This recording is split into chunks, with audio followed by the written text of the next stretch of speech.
Loom dials, brutalist windows, the dirty dozen, and a genre-defying diver.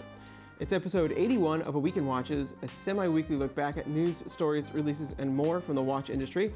I'm Zach Weiss, co-founder of Worn Around, and I'll be your host today. It's Memorial Day weekend, which probably means you're either outside grilling or inside digesting, which is a perfect time to catch up on some of the latest watch news.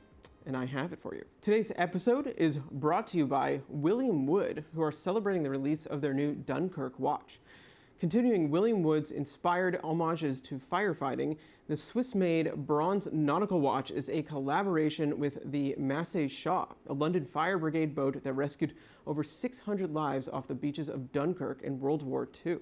The watch is now available for purchase at williamwoodwatches.com, and stay tuned to later for more information on it. Okay, let's get started. Everything Zodiac is illuminated. Zodiac is back at it with a new collaboration with Redbar, the international watch collectors meetup group. If you like watches and live in or near a major city, chances are there's a Redbar group near you. Titled the Zodiac X Redbar Super Seawolf Pro Diver, the collab takes Zodiac's newer, larger 300-meter ISO certified Pro Diver model and gives it a full loom makeover with a small Easter egg. There's a red dot at 4:30 for seemingly no reason. Well, obviously, it's intentional, and the meaning is twofold. Redbar generally introduces a red element into their collabs, such as the red moon on the Frederic Constant Highline Perpetual calendar from a few years ago, which was very cool. The second, and perhaps more clever reason, is that it refers to a lesser-known line of Zodiacs from the 1990s. Called the Point Series, you can't make this stuff up, folks, the line consisted of an assortment of watches where the dot on the dial represented the tier of the watch broken into red, silver, and gold. Red was the sport and tool watches, silver were sort of flashy fashion watches with quartz movements, and gold was the luxury offering, including tag-esque chronographs and divers and mixed materials. These days, the red point watches have some level of following. As Zodiac hasn't brought the Point Series back and doesn't seem likely to, this is a solid nod to the series. It's actually based on a specific red dot model that featured a full loom dial, so not far off at all. And the new watch looks very good. The dial is a fresh minty green loom rather than white, which I prefer, as it looks like it's meant to glow. Plus, it's an uncommon dial color. Rather than blacked out shadow markers and hands, they went for applied loom-filled markers and loomed hands that appear white and glow green, contrasting the dial's more bluish tint when illuminated. The Zodiac X Redbar Super Seawolf Pro Diver measures 42 by 49.5 by 13 millimeters with a 20 millimeter lug width and is powered by a chronometer certified SPPU 1-21 Swiss-made automatic movement. Limited to 200 pieces, they're priced at $2,295 on a steel 7-link bracelet and are available now. Tadano and Chan make a brutal entry. Frequenters of Watch Instagram and listeners to Watch podcasts are likely familiar with Phil Tadano, also known as Mr. Enthusiast, the Bastardo-in-Chief of Viva Bastardo, an artist, photographer, entrepreneur, and watch and car collector. His tastes run towards the weird, odd, and off the beaten path. In 2021, he teamed up with Alfred Chan, a watch designer based in Hong Kong, whom he had met on Instagram and bonded with over shared interest in brutalist architecture and watches from the 1970s, and thus the brand was born. Now, 3 years later, their first effort has been released, the B/1. As you might have guessed, the watch was inspired by their shared interests in a literal manner. An exotic watch through and through, its design was inspired by the Brewer Building in Manhattan, specifically the windows that dot the exterior.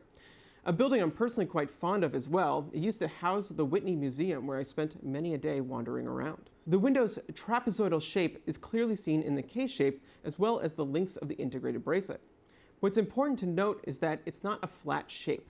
Rather, everything is at an angle, so the right side of the case is thicker than the left, and the crystal actually ramps down as well. The bracelet links appear the same, but employ a bit of an optical illusion created by the tapering shapes and bevels. Harsh and angular, the 904L steel case and bracelet have been finished to accentuate the unconventional shape using directional brushing and matte surfaces, nothing polished. The only element of brightness comes from the completely sterile lapis lazuli dial surface, appearing like sky as viewed through the window. The minute hand is Dauphine-shaped, while the hour hand is modified to a sword tip-like shape, further playing off the watch's asymmetrical aesthetic. The hands also feature dual finishing. Keeping in line with the 1970s inspirations, the B/1 is a small watch at 33.5 millimeters wide, but as that flows into the tapering bracelet, it still should have a decent presence on the wrist. While a challenging design, it has grown on me over repeat viewings of images, and I believe hints at trends to come. The Toledano and Chan B/1 was limited to 175 pieces and priced at $4,000.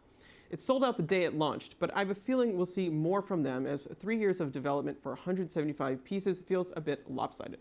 Before moving on, there is one more brutalist element to the B/1 worth mentioning.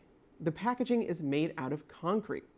Shipping costs be damned, brutalist architecture and concrete go hand in hand, so it's a very necessary element. I'm curious, what do you think of shaped watches? If this becomes the next big thing, will you buy in? And now a word about this week's sponsor. Let's talk about the Dunkirk watch from William Wood. This watch commemorates the Massey Shah, one of the many civilian vessels that charged into action and saved over 600 Allied troops from impending doom, made famous in Christopher Nolan's 2017 epic, Dunkirk. The watch measures 42 millimeters in diameter with a 13 millimeter thickness and a lug width of 20 millimeters. Limited to 600 pieces, it's paired with a William Wood upcycled beige fire gear strap, powered by an elaborate grade Swiss Solida SW200 and housed in a nautical bronze case. The caseback is in fact made from an original piece of the Massey Shah's engine, which has been melted down and carefully poured into the case. The one-of-a-kind dial is bronze, black, and red, and was inspired by the unique twin telegraphs of the Massey Shah. The watch is available now, priced at 3,994 British pounds, with delivery expected in November for Remembrance and Veterans Day. Further highlighting William Wood's high commitment to this homage, every customer who purchases a Dunkirk watch will have their name engraved onto a plaque placed onto the Massey Shah boat for her channel crossing in 2025 with the original ships. This will mark the 80th anniversary of World War II ending. Learn more at williamwoodwatches.com. Vertex brings the Dirty Dozen back to form. Few military references hold as much cachet with watch enthusiasts as the famed World War II era Dirty Dozen. A British military spec referred to as WWW, or wrist watch waterproof, these perfectly proportioned field watches were manufactured by 12 brands, hence dozen. The dirty part is then in reference to the famous World War II film of the same name. Among the brands that produced these watches were household brands like Omega, Longines, IWC, and Jaeger-LeCoultre, as well as slightly lesser known brands like Buren, Eterna, Lemania, and Chima. And then there were a few by brands that were lost to history, or should I say, lost until recently found, like Timor and the subject of this segment, Vertex. Resurrected in 2017 by Don Cochran, a descendant of the original owner of the brand's mainstay has been a spiritual tribute to the original Dirty Dozen watch, but made through a modern lens. In an example of modernization done right, the M100 kept the looks but utilized upgrades like molded lume numerals, which give the watch a new level of legibility. They were also upsized to 40 millimeters from the original 36. Having seen them in person, they work well at 40 millimeters, feeling like a modern sports watch rather than a vintage tribute. But for those who are hunting that accurate Dirty Dozen feel, they didn't quite hit the mark. In the years since, Vertex has released many watches, including the excellent MP45 monopusher chronographs and the rugged M60 Aqualion dive watches. But besides a DLC version and some limited editions, the Dirty Dozen watch hasn't been revisited until now. To commemorate the 80th anniversary of D-Day on June 6th, Vertex is launching the M36, which, as the name indicates, is what the Vertex purists have likely been waiting for. Coming in at 36 millimeters, the M36 is a truer representation of the original Dirty Dozen watch. But it's not lacking in modern updates either, such as the molded X1 Superluminova markers, which are sure to glow like a torch. A Solida automatic movement, boxed sapphire crystal, and 100 meters of water resistance round out the package. Interestingly, these appear to use screw bars instead of spring bars, increasing their ruggedness even further, if perhaps at the sake of convenience. Additionally, the M36 comes with an expandable metal strap and a leather pass-through. Priced at $2,790, the M36 comes in under the M100, which is a bit surprising but certainly appreciated, and is available to pre-order now. Shipping will begin in June. Ming dives deep with dual crowns. Ming has announced their first release for 2024, and it's a doozy. When we last saw Ming, they announced the LW01, a technical marvel that might be the lightest mechanical watch in existence. An impressive feat in general, let alone from a relatively young independent brand. Well, for 2024's debut, they aren't going light, but rather deep. And while they aren't setting any records with this one, it still might have an industry first. The 37.09 bluefin was designed as a follow-up to the H41, Ming's only production dive watch to date, which was released back in 2020. According to their press release, at first they wanted to create a diver that would surpass the H41 in terms of specs, as that watch was water resistant to an impressive 1,000 meters while being 40 millimeters in diameter and 12.9 millimeters thick. In order to surpass it, they would have had to get thicker and less aesthetically appealing. So they took a different approach, and it paid off.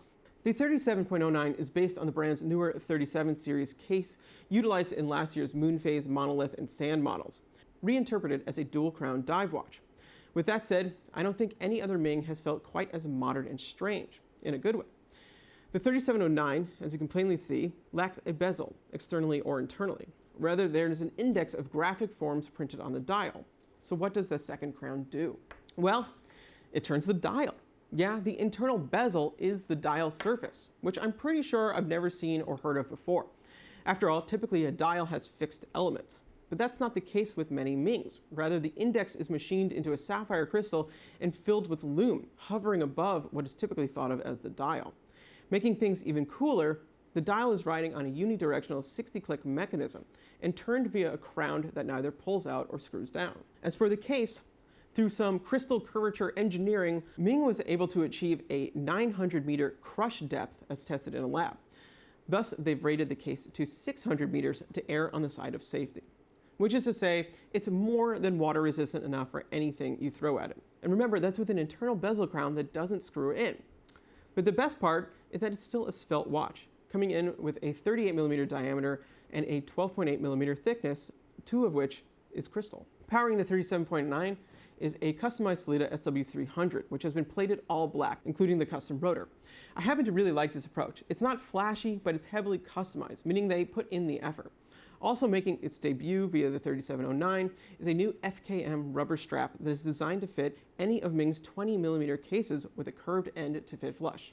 It's also a keeperless design. The 37.09 opens for pre-order at 1 p.m. General Mean Time, that's 9 a.m. in New York City, on May 24th and is priced at 4,950 Swiss francs or about 5,400 US, with 50% due up front. 500 units are expected for 2024 and delivery is expected to begin in October of this year. The 24th was the Friday before this episode aired, so hopefully you were able to get an order in if you wanted one.